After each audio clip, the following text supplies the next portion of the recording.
Hi, Jason. I want to ask you about some of your teammates, some of your other teammates, specifically Miles Sanders. He looks like he got a lot bigger, added a lot of muscle just from looking at him on the Zoom call. Carson Wentz a little bit too, and we haven't seen Andre Dillard, but I assume the same thing with him. What are your thoughts on those guys? Adding the bulk, it looked like they all felt like they needed to, and the kinds of seasons you expect from them. All three of those guys were expecting big things from. I can't say I've noticed too much added weight with Miles, if I'm being honest. I haven't looked too closely at him though. But he's still blazing fast, man. We were all commenting yesterday. We put in some protections where he was releasing on some routes, and the fluid player he is able to run routes with as a running back. It was just kind of mind blowing to watch, even in something as small as a walkthrough. So if he has added weight, I assure you it has not taken away from his explosiveness. Carson's a little bit more obvious. He's got some dad weight going on that I'm sure will be very good for injury prevention, and think that it looks a lot more natural. And I know that was something that he put a big emphasis on this offseason was getting to a comfortable weight. Now 2 years after the injury, and then and Andre has worked his tail off, man. Obviously he's getting an opportunity here to be the starting left tackle. He's put on a good amount of weight. His weight room numbers have been very impressive. He's got a lot of physical attributes that I think, you really like to see in an offensive lineman. So, I think that as far as an offseason goes, I think he's taken advantage of an offseason, especially, an offseason like this as much as one could. Now it's just getting out there and getting the technique things honed in. I mean, that's really where he's got to take the next step. If he can improve the technique, the hand usage, the ability to change up the set lines and all that, man, that kid has a lot of good attributes. So, we're all looking forward to seeing what he can do this year, and again going through training camp and really seeing how far he can progress before game one. Looks like we got the video back rolling, so we'll keep going here. Dave Zingaro and then Jeff McLean. Hey, Jason. I wanted to follow up on you playing next to JP. I know you're kind of working through those things right now. How long of a process is that? I mean, is that something that you'll be able to figure out entirely before the start of the season? And what's it been like? You guys together have a ton of experience in this league. Has that been kind of fun to work together in that close proximity? Yeah. I mean, playing next to somebody, you're never really done ironing out stuff like that. I think that's an ongoing process. I've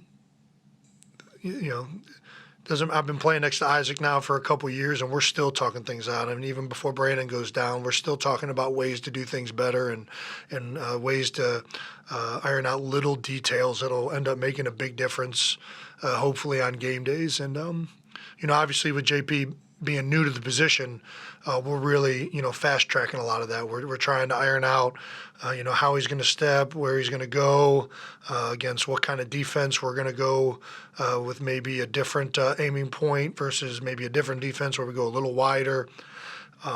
These are discussions that we're going to continue to have. And it's been awesome to honestly work with Jason Peters. He's got so much knowledge from playing the game for so long, and the ability now to try and take all of that knowledge that he's had at left tackle and apply it to a new position. He's not really starting from ground zero, or, he's not starting without a lack of reference. He understands the game. He understands angles. He understands footwork. So, being able to bounce things off and really ask him questions. I mean, maybe, there's some things at right guard and center that, obviously he's going to be learning throughout this whole thing, but he's already brought up a few things on ways to maybe do something better, or, why aren't we doing it this way? And to be able to talk to a guy who has the amount of experience that he does and really have those types of conversations, it's really fun for an older guy. Jeff and then Jimmy. Jason, with no preseason and with training camp kind of semi-abbreviated, I'm wondering what you think camp will actually be like in terms of the intensity of the practices, with guys now having to use these as the best opportunity for them to show the coaches what they can do to make the roster bubble, and even for guys vying for starting spots? I know that you've always kind of been one of the more intense practice guys. What do you think these training camp practices are going to be like, A? And B, have you heard anything specifically from Doug yet about that?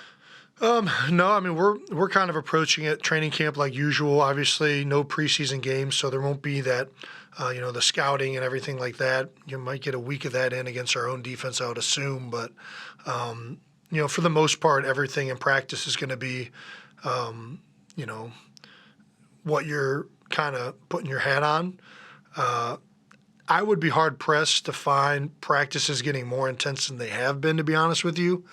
I think that, maybe some organizations don't do this way, but I feel like every time we step out on the practice field, especially in training camp, the intensity is pretty much there, especially when it's a live period and guys are going to the ground. I think, obviously, young guys trying to make the team, this is going to be their only opportunity to really showcase that. But I think that they've, for the most part, whenever I've watched practice in the past, they've already been full tilt. You better not make the mistake of, going out against Fletcher Cox, not prepared for full tilt football, and then have a pretty rude awakening in 9-on-7. So I think, I don't know how much more intense it's going to be. To be honest, I don't really know the full details of what practice is going to entail, obviously, because we haven't started that. I know that there's some time restraints leading up in this whole acclimation period, which is very different. But I think everybody's excited to get back out there and get back to playing football for sure. Jimmy and then Ruben. Hey, Jason, you had mentioned previously, unprompted, that you think Isaac has become a really good player. Yep. Can you expand on that? And, in what areas do you think the light bulb has gone on for him? Well, I mean, I think the light bulb, quite honestly, has always been on for him. I think it's just been a opportunity, meeting, preparation and things like that. I think he's always been a very versatile player. He's played tackle, guard, center, tight end in some of these big packages for us. I mean, he's played all over. And he's gotten very limited amount of time up until last year of just working at one position. And you really saw him take that, especially throughout the season, and become even better and hone in on the little details that really take his game to the next level. But, he's got the full gambit. He's smart. He's very, very intelligent, understands the game extremely well. Physically, he's strong. He's athletic. He's quick. He's big, 320 plus. He's got pretty much every attribute you want. And I'm really, really happy for the way he's progressed and the player that he has been for us. And, I think, I'm excited to continue to watch his career and for everybody else to finally take notice of the player that he is. Rube and then Les. Hey, Jace. When you go into year 10, for you personally, individually, what do you do to kind of guard against? I know you'll never be complacent as a player, but what do you find to work on? What do you target as far as your personal improvement? Are there specific things, or is it just a general? I want to always get better. Well, yeah, I mean, you always want to get better, but you always want to also have focusing on specific details to make that happen, right? I think that if there's one area last year that I think that I struggled, it was passing off games and pass pro. I think that we got hit with, quite a bit of those, and I think, not too many instances where any of us got beat one-on-one that much, but there's a lot of instances of us needing to pass off games just a little bit quicker, just a little bit better, and that'll make a big difference in our ability to protect Carson. But I think you're always trying to get better. You're always trying to improve. Having young guys around really helps, to be honest with you. It really engages you. It really, having a guy who's come in and is playing in the NFL for his first time, realizing, his life's ambitions and dreams coming to fruition for the first time. Those guys naturally have a lot of energy. And I think that's where, balance in a team comes. And, you almost, even at the end of last year, as some of these young guys played, it almost felt like it really rejuvenated the whole team, especially at a point in the season when we were kind of trending in the wrong direction. All of a sudden, these young guys come in, G. Ward, Boston Scott, Miles Sanders turned it on. I mean, all these guys really were huge for us down the stretch there. And, that's where, it always creates, you always need balance, right? You need experience, you need energy, you need, intelligence, and you need, some gusto. And I think that, it's really fun to work with these guys. It's, I wish, don't get me wrong, I completely understand all of the, parameters that are in place to keep things safe and whatnot. But, that somewhat comes at the expense of the personal connections and the ability to talk to new guys and to forge relationships. It's a little bit less so when somebody's covering half their face with a mask, as I think everybody has found out throughout the past year. So, it's been fun so far, and I'm really enjoying some of these guys and new personalities that we have, and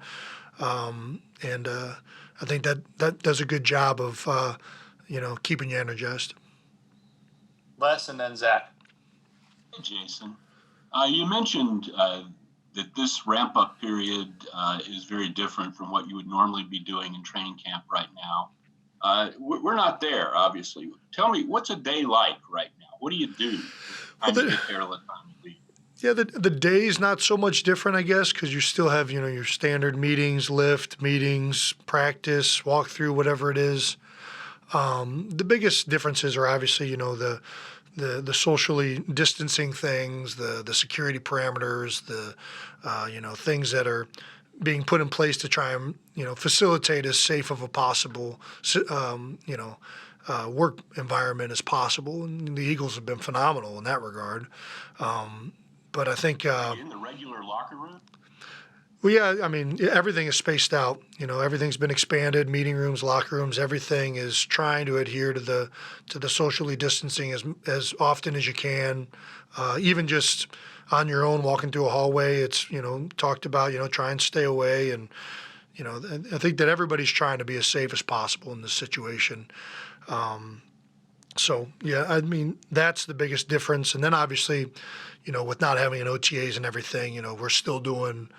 We haven't put pads on yet, and the veterans still haven't been outside on the field with coaches yet, outside of walkthroughs. So I think after we get through this acclimation period and we're back on the field, it'll be very much business as usual as far as a training camp. And then outside of that, the biggest difference is just the safety precautions that we're all trying to take and do our part in to facilitate a successful season. We got time for a couple more, so we'll go Zach, Bo, and then Kristen. Hey, Jason, someone as a follow-up to that, when we spoke to you in the spring, you sounded confident that the NFL would do everything they can to make it a safe place, but you didn't necessarily have the option of an opt-out looking at you in the face. What was that conversation like, or the internal monologue like leading up to the deadline? Yeah, I mean, first of all, I think it's incredible that, that option was there. I think it was a great job by the NFL and the NFLPA to facilitate that for guys, especially people that them or their family members are at heightened medical risk to this thing. For myself and my family, there wasn't too much of a discussion about it. We had kind of already known that we were going to go back and try to do this thing, and especially once everybody's doing as much as they can with the information they have, and I don't think for me personally, hunkering down and watching everything go by, I think that this is as safe as it can possibly be, and I have in my opinion, I feel like I have a responsibility not just to my family, but to an entire organization, an entire career of people who have gone through great lengths to put this thing together, to at least go out there and try and make it happen. And that's not to say anything about anybody who's made decisions to opt out. I completely understand all of that.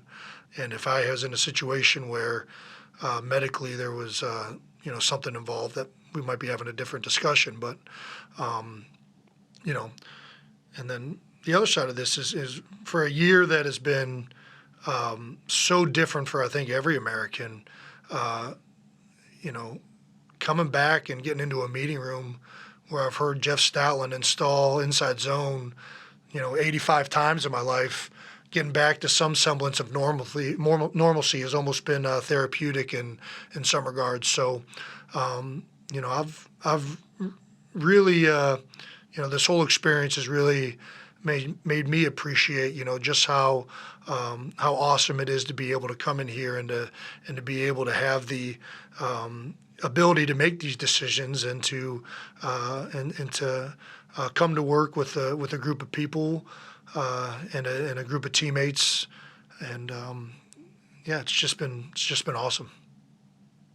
Go ahead, Bo, and then Kristen. Hey, Jason. You had posted in June, I guess, about some of the team meetings that you guys had after the George Floyd killing, and how affecting that was for you. I was just hoping you could expand on that a little bit and have those conversations continued at all in the building. Yeah, I mean, it's hard to continue conversations when everything is so spread out. I think that those conversations are definitely continuing. The biggest thing, this has been on the Eagles locker room radar for a lot longer than George Floyd and Malcolm Jenkins, and a number of players with the Eagles have been very much on the forefront of social justice reform and affecting change for a while. And obviously the whole country was galvanized after the video of George Floyd and what happened. I think that was something that certainly re-sparked those discussions within our team, but also, obviously across the country. So, I think that this is something that'll be continued to be discussed until, we see actionable change and progress being made. And, I think that, you just trying to get, fight for the rights of everybody, and everybody should be experiencing the American, civil liberties, rights, and freedoms that, regardless of what skin color or anything else you are. So, I think that that's the biggest thing, and I think we've been very much as a team and an organization, pushing in that cause for a while, and this has only heightened it even more. Thank you. Go ahead, Kristen. Hey, Jason, hope you're doing well. You talked about those conversations you're having with JP playing next to you, and also here in year 10 where you want to improve. Can Jason Peters play next to him? Can that make you a better center? I mean, yeah, it's definitely going to make me better in some ways, obviously. I mean, he's got so much experience, so much knowledge from playing the game, and, we're talking more than we ever have, really, to try and iron out all these details, and this is a great learning experience for both of us, and I'm going to try and impart as much wisdom as I have at playing center, and really him talking to Isaac is a huge leaning point for him too. I haven't mentioned that, but obviously Isaac has got more experience playing guard in the NFL than I do, so I think all three of us talking about things and how things happen in the interior, and then JP just offering whatever experience he has in regards to playing football in general. I think that I'm excited to see how all three of us grow and get better, and how we go about having success.